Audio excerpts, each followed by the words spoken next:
I'm going live. Take into consideration that she did text her mom and she didn't misspell anything. She texted very legibly. But the strangest detail was where she was found in the car. Kylie wasn't in the driver's seat. She wasn't even in the back seat. She was in the cargo area of the car. The diver questioned why anyone would move to the back instead of escaping through an open window. Are you gonna crawl back there and, not choose the window that's open or the window that's halfway open already? That doesn't seem, logical to happen in that scenario. The stance was clear. I personally do not believe that this was just an accident. Despite the speculation, no new evidence is found. Was it an accident? Absolutely more sinister. No one knows for sure. What is certain is that Kylie Rodney lost her life far too soon. She rested in peace. For every 100 creators making content reviews, or someone using the platform to actually help. The question is, which side of the internet? Because attention fades, but the impact you leave behind doesn't. Visual venture. If you guys thought missing people being found on live stream was crazy, it was probably the most disturbing moment ever captured on TV. We talked about a person who tied the noose to himself, flew away, and never came down. A military tank that ran through the city, smashed his car, and he make sure you guys click here to watch. Love you guys. Peace.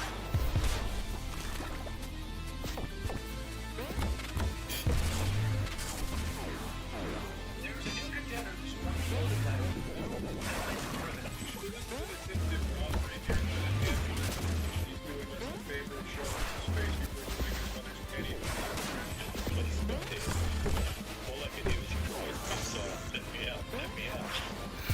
What's the potential detective to solve?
drag him out by the legs, and he was still clutching a stolen pair of gold earrings. Mark Smith was arrested and taken to court. Turns out he already had a record of robbery, theft, and drunkenness, but this was his first time breaking into someone's home. The judge gave him 18 months in jail, but Mark left with an important lesson. If you're going to be a criminal, at least you stay away. This next guy started his life with crime very young.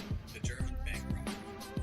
Being dumb is one thing, but being dumb and cocky is a recipe for disaster. A teenager in Germany learned that lesson. In 2010, a 19-year-old robbed a small bank. He threatened the staff, grabbed the cash, and escaped. He made it home without getting caught. Then he waited. The robbery was on the news. Police were on the case. He expected the cops to kick down his door any minute, but nothing happened. The minutes turned to hours, hours turned to days, days turned into a week, but still the police had no suspects. That's when his ego exploded. He thought he was a criminal genius. He pulled off the perfect heist at 19, but instead of enjoying his freedom, he wanted to brag about it. The week after the robbery, he couldn't help himself. He sent emails. One to the police, two to local newspapers. In the emails, he mocked the police for getting his age, height, and accent wrong. Then he pointed out that he escaped in a car, not on foot. He was playing games with the cops, like a criminal genius. But the moment he sent those emails, he proved how dumb he was, because it's easy to find out who owns an email address. The cops traced the email back to him in no time. They knew his name and where he lived, basically turned himself in. Days later, police arrested him in a gambling hall in Hamburg. When they put the cuffs on him, he was completely shocked. But the truth is simple. He wasn't caught because the cops were smart. He was caught because he was dumb. This next criminal is a gangster in every sense of the word. Anthony Garcia. Most people hide their crimes, but Anthony Garcia put his on display. He tattooed his crime on his chest. The crime happened in 2004. Someone took the life of John Flores outside a liquor store. No one saw who did it, and the cops had no leads. Years passed, and it became a cold case. For 4 years, nothing happened. Then, one dumb mistake revealed the culprit. In 2008, police stopped the man driving with a suspended license. His name was Anthony Garcia. It seemed like a simple traffic case. Two things made the officers take a second look. First, Garcia was linked to a gang called Rivera 13. Second, he had a massive tattoo. It stretched from his neck to his chest and from arm to arm. The cops had a rule. Whenever they arrested a gang member, they took pictures of their tattoos. So when they arrested Garcia, they snapped a photo. The tattoo photo went straight into the system. Weeks later, it landed on the desk of the detective for the Flores case years earlier. An investigator by the name of Kevin Lloyd was just flipping through pictures of gang members and, just taking a look at their tattoos. When he saw Garcia's tattoo, his jaw dropped. And then he looked at this gentleman's tattoo and realized, oh my god, this is the crime scene from that liquor store swing. The tattoo was like a snapshot of the crime scene. So each key detail was right there. The Christmas lights that lined the roof of the liquor store, the direction his body fell, the borrowed street lamps across the way. It even matched the trajectory of the bullets. It was so accurate that the detective called it a crime scene sketch and a confession. But the tattoo wasn't enough for a conviction. They needed a confession. So the cops came up with a plan. At that point, Garcia was still in jail just for a traffic stop. So they sent an undercover officer into his cell. Pretending as if he was also a criminal. And he's like, hey, dude, I like that tattoo. And just like they told him, Garcia started talking. And he's wired, right? He's recording everything. And Anthony Garcia admits everything. He bragged about the shooting. He explained the tattoo. He gave details only the culprit would know. All of it was recorded. In October 2008, Garcia was officially charged with the murder. He thought the tattoo would lead him to the top. Instead, he tattooed his confession on his chest. I was very clear. This guy with the magazine on his chest looked like he was playing. And this could be like, what is it right there? Some criminals leave fingerprints on a crime scene. This next criminal left dagger right there. Kenneth Morgan was described as Britain's youngest. What did he do to earn that title? At 48, Kenneth Morgan was a career. He'd been in and out of jail. In 2011, he was in jail again. 4 weeks later, he was already planning on his simple. Sneak I have an idea. no one was home and grabbed what he could, but things didn't go as planned. Once the coast was clear, Morgan broke into the house. As he was grabbing stuff, he heard the front door open. Hold. Morgan panicked. He ran to the kitchen and jumped. So I'm going to put Morgan controller something that would make him a one of the certain best. way When the homeowner We're going to always press the button. Left their backpack behind. Yes. Inside the backpack was a phone, an ID card, a birth certificate, I'm doing this. and even a passport. Every single item had the same name. He had his face printed. Police couldn't believe their work. They would quickly giggle like schoolgirls when they saw that. The cops acted on it. He had storage legs, sold back, lets him at the police, being framed. But no one believed him. That the police definitely not, especially after they Wizard found out book. that he had Serious. burglary convictions dating back 25 years. Kenneth Morgan was sentenced to 6 years in prison. This next case involves Debug is allowed, together. so nothing stops me from doing Some this. criminals mess up during the crime. Jonathan messed up before it started. Oh. 2011, Jonathan and his friend Rashad planned a robbery. The target was Matt, betting shop. So you can just cheese this with debug. Waited in the car while Rashad went inside to do the job. Rashad stormed in, waved a fake pew-pew, and got away with 500 pounds, which is about $650. Then he dashed back to the car and explained. It looked like a complete job. Rashad even put a mask to hide his face. The mask with everything. We're not gonna do it for real The mask this time. but he left it near the crime scene, and it was covered with his DNA. Police found the mask and ran a DNA test. Just like that, they knew who it belonged to. Rashad was arrested, and he confessed everything. He even gave up his accomplice, Jonathan Ochoa. Leaving a mask covered in your DNA is dumb. But somehow, Jonathan did something even dumber. When police questioned Jonathan, he denied everything. He said he was at home watching TV during it, and there was no DNA linking him. It seemed he might walk free. Then the cops searched his house, and that's when they found Jonathan's bag. Something inside the bag made Jonathan Ochoa. Inside, they were robbery. He had written on the door. Now, at the time, the police was basically a professor. He showed Jonathan had to change his story. He admitted going to the shop with Rashad. He swore he didn't know about the robbery. It was just in the wrong place at the wrong time. The judge didn't believe him. Jonathan was jailed for 3 years. Rashad for 2.5. And as a little this, Jonathan became internet famous. He was the criminal foolish enough to write about his crime in his diary. His next crime involved someone trying to steal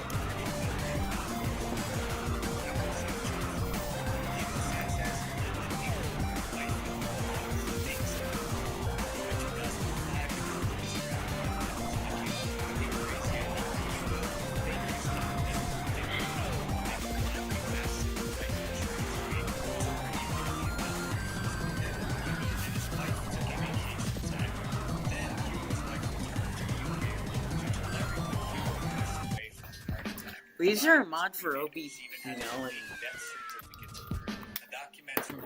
I have a question. At least for a while. The insurance Mod. and his wife moved I seriously have a question, kids. though. Insurance companies don't just hand over millions Huh. without checking. They hired a private investigator to verify. The investigator spoke to Hugo's friends and family, and some let it slip that Hugo was still alive. So investigators took another look at the death certificate, and that's when they found something insane. Hugo's fingerprints were on his death certificate, like he printed it himself or his certificate was handed to him. Now they knew he was alive. But Hugo and his wife no longer lived in the UK, so the cops had to wait. Finally, they had their chance. Hugo's wife flew back to England for her sister's wedding. As soon as she landed, she was arrested. She was jailed for 2 years. Hugo was still hiding in Australia, but not for long. He was arrested the next year and sent back to the UK. He got 5 years. They faked the death, lied to everyone, then moved across the world. But it all fell apart because Hugo couldn't keep his fingerprints off his death certificate. And today, Hugo is featured on a list of top 10 dumb crooks. If you guys need money, trust me,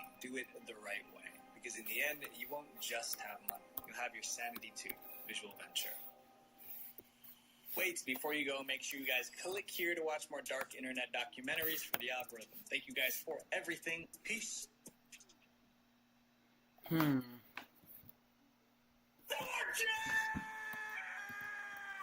A 17-year-old young woman who was popular on social media was murdered in Utica, New York. Her killer posted the images of her body online, and they soon went viral. Or sent somebody to the mom's house to give her a heads up. I just started screaming, it's not her.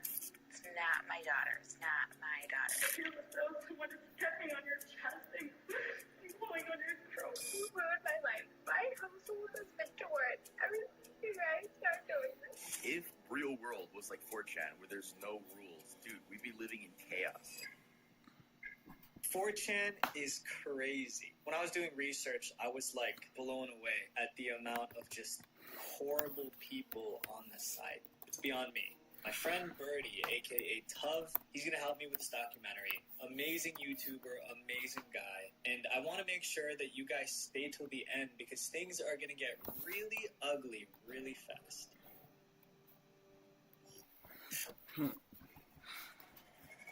Criminals are taking advantage. Here's how AI is transforming online crimes. I was shocked. I was like, no way. I couldn't.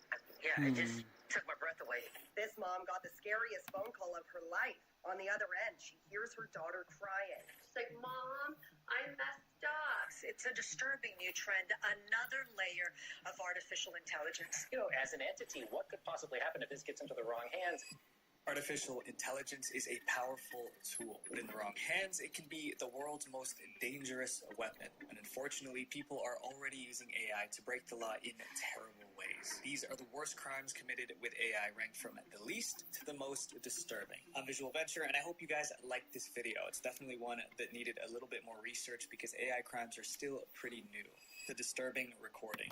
A disturbing AI crime occurred in the last place you'd expect, a high school. On January 16th, 2024, 3 teachers from Pikesville High School received a mysterious email from an unknown sender. Most people don't open emails from strangers, but this one had a subject line that was impossible to ignore. Pikesville principal, a disturbing recording. Attached to the email was an audio file, and when each teacher played the audio, their jaw hit the floor. The voice in the audio was unmistakable. It belonged to their boss, Pikeville High's principal, Eric Eisberg. In the recording, the principal was making inappropriate comments about black people, saying stuff like black students couldn't test their way out of a paper bag. You know, I seriously don't understand why I have to constantly put up with these dumps here every day. In the same audio, the principal also made disparaging comments about Jewish people and mentioned the names of staff members who should have never been hired. Lawrence and Ravenel should have never been hired. And don't let me get started on DJ. I'm going to drag his out of here one way or another. It didn't take long for this recording to spread. Soon, other teachers heard it, then students and parents. Somehow, the audio made its way onto social media and it went viral, shared over 27,000 times. The school district immediately suspended the principal and launched an investigation into the matter. But that wasn't enough to calm people down. It feels like really uncomfortable. It's like the environment at the school starts to feel hostile more and more like every day as I'm here. Folks in the community were so angry they tried to get physical with the principal. Others even sent him death threats. Eventually, police officers had to be stationed outside of Principal Eisworth's house to protect him from the angry crowds. It wasn't long before the story spread to the media, turning this high school scandal into national news. Folks, the Baltimore County Public School System is investigating the principal at Pikesville High School for allegedly making derogatory comments about black students, staff, and Jewish folk. And what's very unfortunate for him, he's probably going to be out of his job. But there was something about this case that didn't add up. Principal Eisworth insisted that the recording was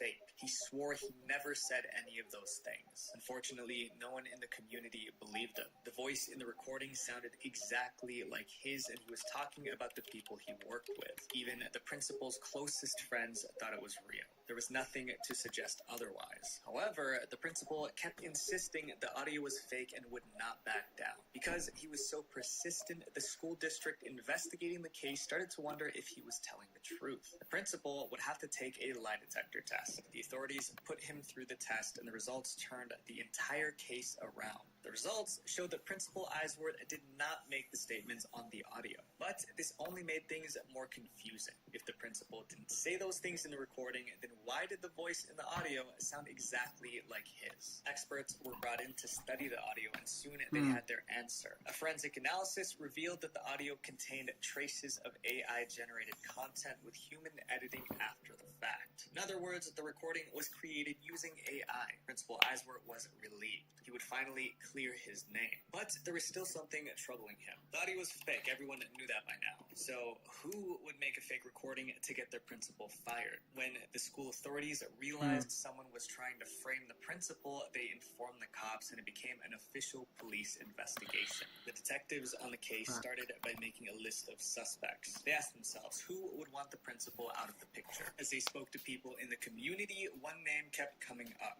Dazone Darien. If Principal Eiswort had an enemy, it would be this guy. Dazone Darien was the physical education teacher and athletic director at Pikesville High School. So technically, Principal Eiswort was his boss. However, Darien and Principal Eiswort did not get along. The teacher and principal argued multiple times, and the tension between them kept building. Employees argue with their bosses all the time, so it was crazy to think Darien would make a fake AI audio to frame his boss. But a few days later, the detectives uncovered one piece of information that made Dazone the prime suspect. Here's what the cops found when they were looking into Darien. We know Darien and Principal Eiswort didn't see eye to eye, but they still worked together out of necessity. However, things between them went downhill when Darien made a big mistake. Remember, Darien was the school's athletic director in charge of managing the budget for PE activities. While going over the school accounts, Principal Eiswort noticed that Darien spent $1,916 of school funds to pay an assistant coach for the girls' soccer team. There was just one problem. The principal didn't even know the school had an assistant coach for the team. When he asked the girls' soccer team and their head coach, they confirmed there was no assistant coach at all. So who got paid as a supposed assistant coach? When Principal Eiswort investigated the name on the assistant coach's check, he discovered that the so-called coach was actually Darien's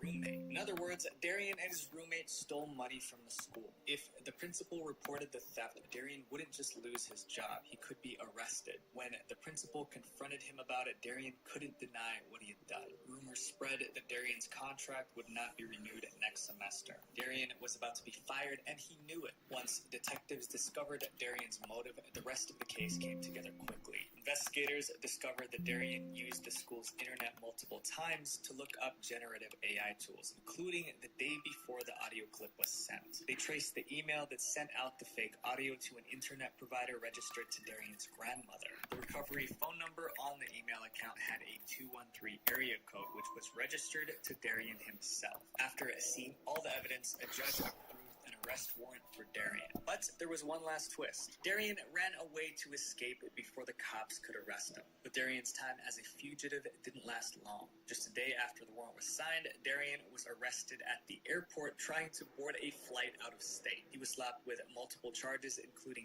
theft, retaliation against a witness, and stalking. Mr. Darien, who was the athletic director at the high school, made the recording to retaliate against the principal who had launched an investigation into the potential mishandling of school funds. The case against Dazone Darien is still going on as of the time of making this video, and he's probably going to end up in jail. Our next AI crime is deeply personal. It went beyond breaking the law. It broke someone's heart. In love with Elon.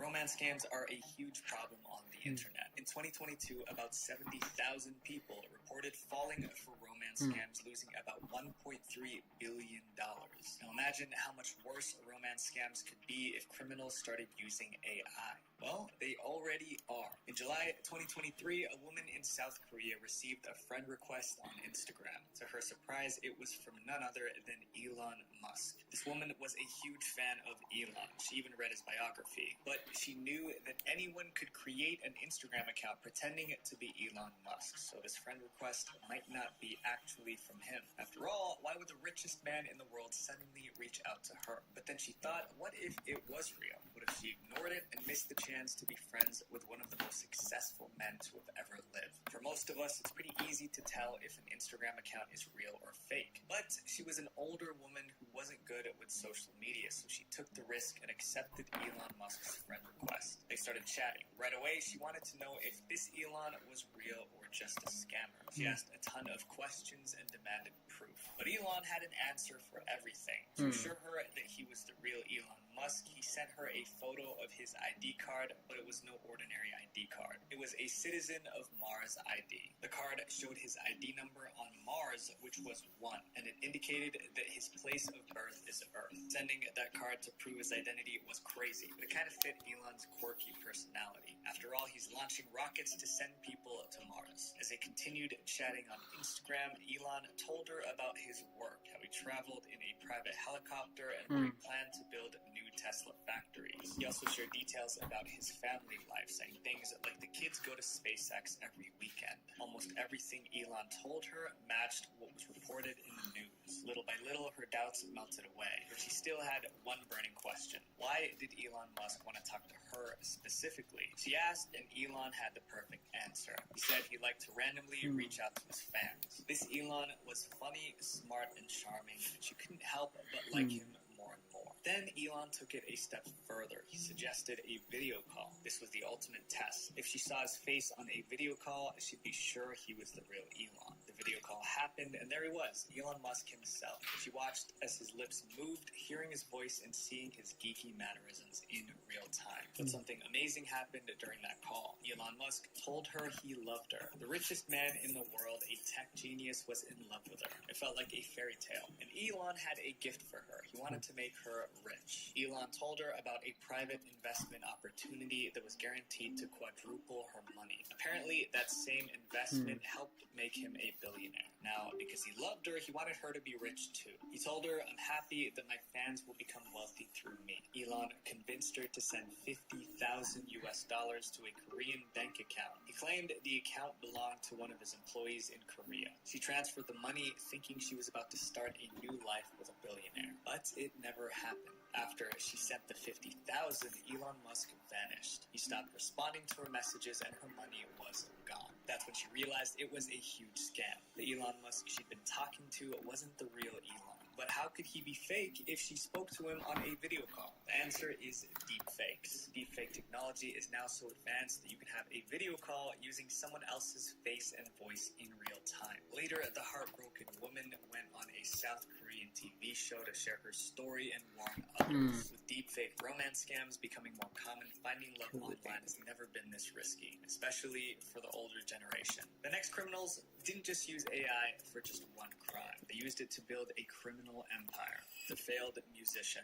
This guy might be a genius, but criminal genius is probably a better way to describe him. His name is Michael Smith, and he invented a whole new type of crime, using AI to steal millions of dollars from the music industry. And he did it all without leaving his bedroom. Michael Smith didn't start out as a criminal. For most of his life, he was a regular, law-abiding guy. He was actually a musician, but when he reached his late 40s, he started to feel frustrated. Despite his talent and hard work, he still wasn't a famous musician. On top of that, he was broke. Then, in 2017, he came up with a brilliant plan to make millions off of music, whether he was famous or not. The only problem was that his brilliant plan was against the law. To pull it off, Michael teamed up with two partners, a music promoter and the CEO of an AI music company. He told them about his plan, explaining how it could bring them over $1.2 million a year. Michael's idea was to create tons of songs and upload them to streaming platforms like Spotify and Apple Music, hoping to make money from all of the plays. But instead of using real musicians, he would use AI to make the songs. It seemed like the perfect crime, and they got to work. Before long, they were churning out dozens of songs every day. In their emails to each other, they called it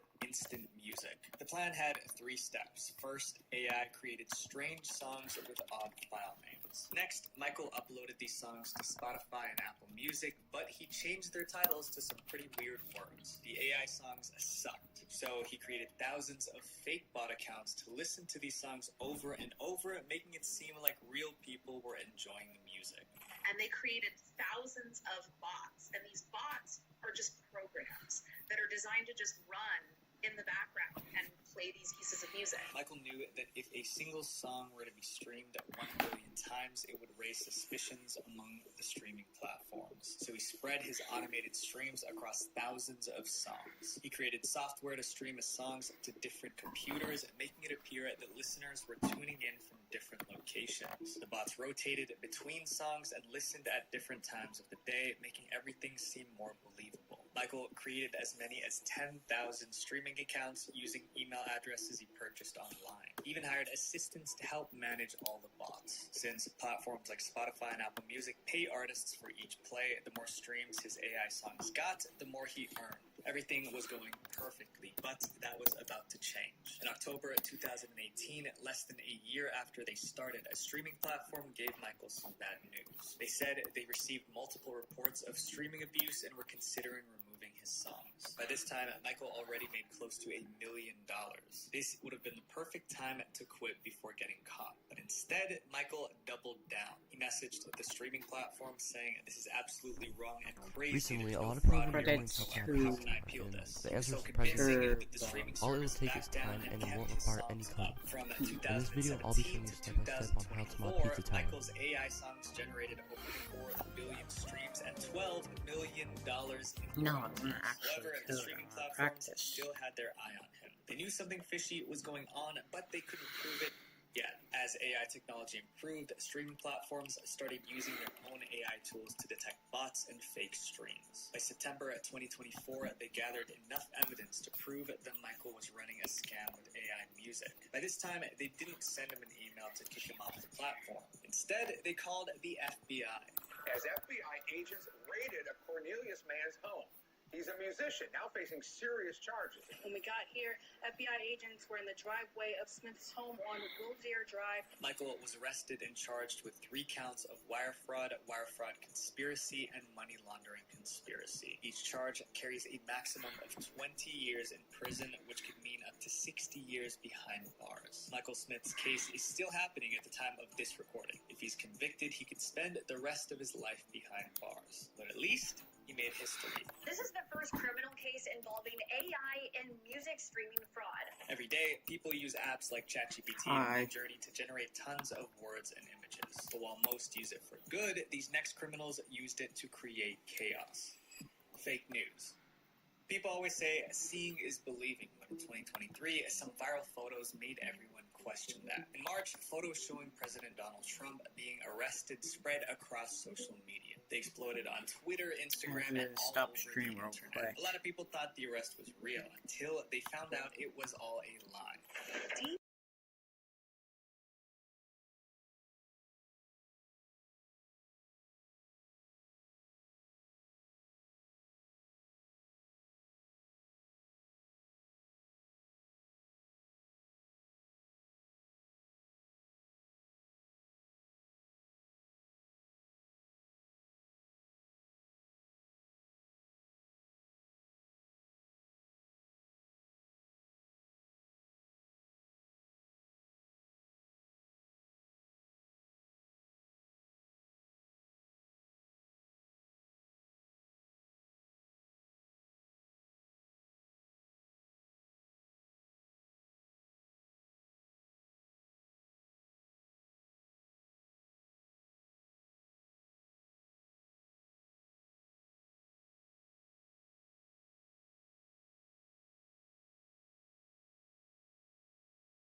To find and punish the person behind it. What started as a fake news story turned into a full police investigation. After some time, they traced the blog post back to a guy named Hong from Gansu. When they questioned him, Hong admitted he used ChatGPT to create different versions of the fake story to bypass duplication checks. With this confession, Hong was arrested for concocting false information. The specific crime Hong was accused of, however, is picking quarrels and provoking trouble, which was punishable by up to 5 years in prison. This made him the first person in China to be arrested for using AI to create fake news. The worst crimes are the ones that involve parents and kids. In the next chapter, you'll see how some twisted criminals are using AI to destroy families. My daughter is in danger. No one knows more about AI voice cloning than Jennifer De Stefano. She isn't a tech expert or a scientist. She's just a regular mom. But while most people have only heard about the dangers of AI voice cloning, Jennifer experienced it in a way she'll never forget. In April 2023, Jennifer De Stefano got a call from an unknown number. When she answered, she heard her daughter Bree crying and saying, "Mom, I messed up." Before Jennifer could respond, a man's voice cut in. He sounded mean and said, "Listen here, I've got your daughter. This is how it's going to go down. You call the police, you call anybody, I'm going to have my way with her and drop her off in Mexico." While the man was talking, Jennifer could still hear her daughter sobbing in the background. The kidnapper demanded a ransom of $1 million to release Bree. Like any parent, Jennifer would have paid anything to save her child, but she didn't have that kind of money. When she told the kidnapper she couldn't pay, he instantly reduced the ransom to $50,000. That's a 95% drop. He insisted he didn't want the money wired. He'd pick it up himself. The kidnapper hung up to give Jennifer time to get the money. But instead of gathering the cash, Jennifer did the one thing he told her not to do. She called the cops. However, Jennifer didn't have a reason to be worried. In fact, she didn't even need to bother the cops. Because her daughter was never in danger. The voice was a perfect AI-generated clone. After making a few calls, Jennifer realized that her daughter was safe. If she sent the money, she would have been yet another victim of the AI voice cloning scam. Jennifer's story caught the attention of her local news station, and she shared her experience with reporters. She explained, "It all just seemed so real. I never doubted for 1 second that it was her. That's the freaky part that really got me to my core. Even the crying on the call was perfect. It was exactly how her daughter would have cried." Luckily, Jennifer didn't lose any money, but the next couple wasn't so lucky. An elderly couple in Canada got a call from someone who sounded exactly like their son. Their son said he was in jail for being involved in a fatal car accident. Then he passed the phone to a lawyer who told him to send $21,000 for legal fees to get their son out of jail. Terrified and desperate to help, the couple sent the money through Bitcoin as instructed. But it was all a scam. They discovered the truth later that night when their real son called them. AI voice scams are scary because criminals only need 3 seconds of someone's voice to make a clone. They can easily get that from a YouTube clip, a podcast, or even a social media post. So it seems like they're not going to stop anytime soon. This next AI crime wasn't just illegal, it ruined the reputations of many women. Horrible deepfake content. It's not every day the police show up at a school, especially to arrest a teenager. But in June 2024, that's what happened in Melbourne, Australia. In front of stunned classmates and teachers, the police put handcuffs on a student Okay, that'd be the end of one the of the most stream. disgusting AI crimes. So bye.